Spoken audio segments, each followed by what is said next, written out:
Hello, my name is Matthew Wiggins. I'm a graduate research assistant here at the University of Tennessee, and today I'm going to discuss with you an ongoing project that we have evaluating cover crops and their effectiveness in controlling problematic weeds. No untold story that problematic weeds such as Palmer amaranth are the driver weeds and make most of our management decisions here in the Mid-South. And this is definitely true here in West Tennessee, and what we're starting to see is that producers are trying to adopt other methods of control other than herbicides alone. One of those cultural methods that we are starting to adopt more and more of are using cover crops for weed suppression. Along with this widespread adoption of cover crops, we're starting to get questions from producers and consultants about how do we best manage these cover crops to control our problematic weeds in season. So here at the University of Tennessee, we are researching 4 different cover crop species that include winter wheat, cereal rye, crimson clover, and hairy vetch.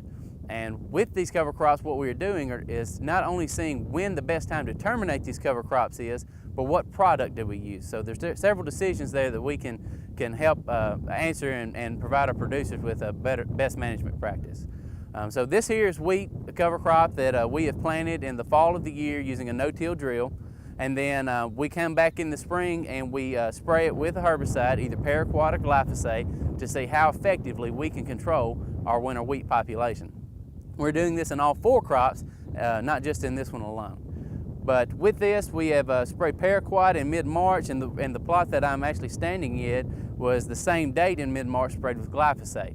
As you can see, early season we got better control using glyphosate.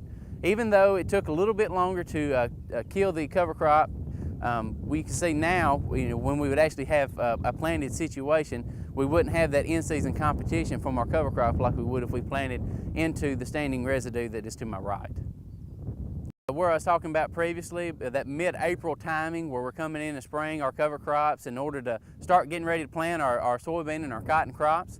On my right here is where we use paraquat, and as you can see we got a very good kill, but also on this date we use glyphosate. So you can see that we got pretty comparable kill with both of these herbicides. And once again, that goes back to that these plants was actually readily growing, had a lot of heat accumulation, and just had good conditions for good control using both of those herbicides. So in this situation, this is where a producer might take cost into an account and make a good economic decision on which product is cheaper for me to use, because here we have comparable kill with each of the herbicides. As we move through the timings, we started mid-March and we actually are going to end up in June this year when we have applied our termination product to our cover crops.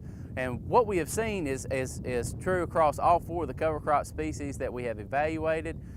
Early season, we're better off using a glyphosate-based material to make sure that we get a kill. It may take 10 or 14 days to effectively terminate this cover crop, but at least we can terminate it. As we move into the growing season and we get more to that mid-April area, it doesn't really matter which chemical we use. We're starting to accumulate some growth. The cover crops are growing pretty readily and uptaking and transloading herbicide materials, so it doesn't really matter which ones in that type situation, which herbicide we use to terminate our cover crops with.